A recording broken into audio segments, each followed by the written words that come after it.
வணக்கம், daisy vlog Tamil. இன்றைக்கி நம்ம சேனலில் சுட்ட கத்திரிக்காய் சட்னி. அதுக்கு கத்திரிக்காய் ஃபஸ்ட்டு பறிச்சிக்கலாம். நல்லா ஃப்ரெஷ்ஷாக செடியிலேருந்தே பறித்து செய்ய போகிறோம்.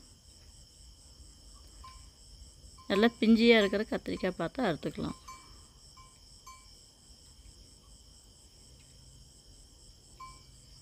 இவங்கெல்லாம் வெயில் காலத்தில் கூட அப்படியே அவ்வளோ வெயிலையும் தாங்கி தண்ணி ஊற்றி இவங்கெல்லாம் காப்பாற்றி வச்சுருக்கு. அடுத்தது பாருங்கள், அடுத்த செடியில் பார்க்கலாம்.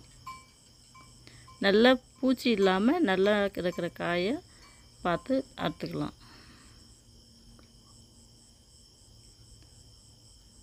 கெமிக்கல் இல்லாமல் நல்லா ஆர்கானிக்காக விளைஞ்ச காய். இதில் எதுவுமே எந்த உரமும் போடாத காய் இது.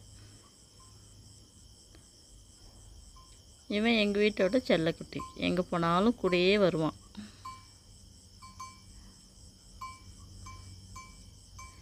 இவனை தவிர வேறு யாரையும் கொஞ்சக்கூடாது.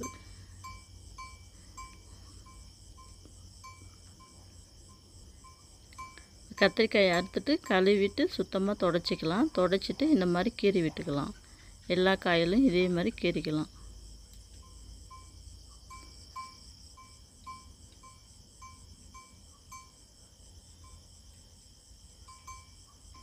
இப்போ பூண்டு பெருசாக இருந்துச்சுன்னா ரெண்டாக கட் பண்ணிக்கலாம்.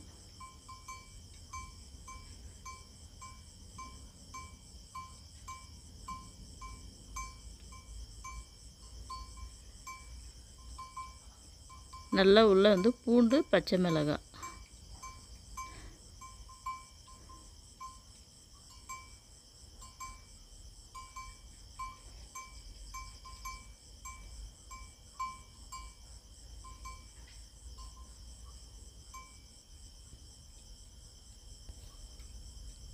இப்போ இதே மாதிரி எல்லா காயும் நல்லா கீறி விட்டுட்டு பூண்டு, பச்சை மிளகாய் உள்ளே போட்டுக்கலாம்.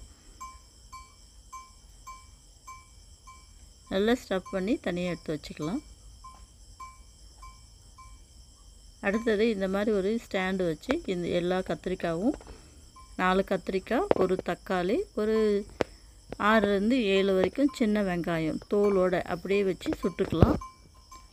நல்லா வெந்திருக்கணும். அந்த மாதிரி சுட்டுக்கலாம். ஒரு பக்கம் நல்லா வெந்த பிறகு மிதமான தீயில் வச்சு நல்லா சுட்டுக்கலாம். ஒரு பக்கம் வெந்த பிறகு அப்படியே எல்லாத்தையும் திருப்பி விட்டுக்கலாம்.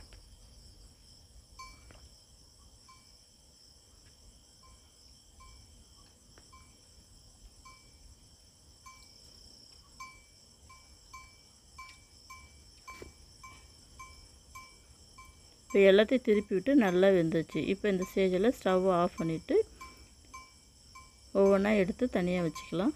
தனியாக வச்சு ஆற வச்சு அதில் இருக்கிற எல்லா தோலும் எடுத்துக்கலாம்.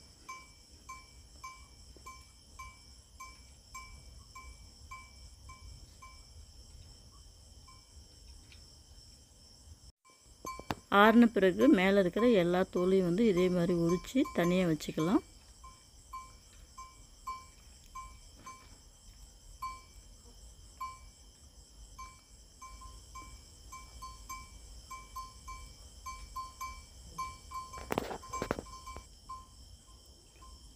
வெங்காயம், கத்திரிக்காய் எல்லோரும் மேல் தோலை உரித்து தனியாக ஒரு எடுத்து வச்சுக்கலாம்.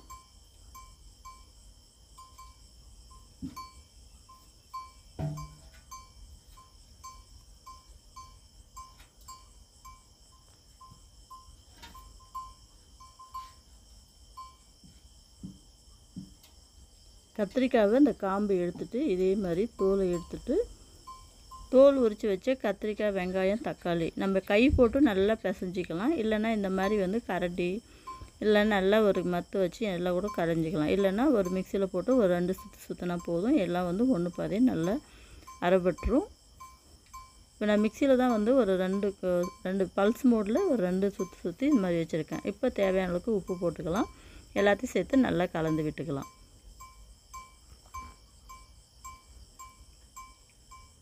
இப்போ அடுத்தது ஒரு கடாயில் எண்ணெய் போட்டுக்கலாம். எண்ணெய் போட்டு கடுகு போட்டு கடலைப்பருப்பு, உளுத்தம்பருப்பு. கடலைப்பருப்பு நல்லா செவந்த பிறகு கறிவேப்பிலை ஒரு 2லேருந்து 3 வரமிளகாய். நம்ம ஏற்கனவே வச்ச மிளகாய் காரம் பத்தலைன்னா இந்த மாதிரி சேர்த்துக்கலாம்.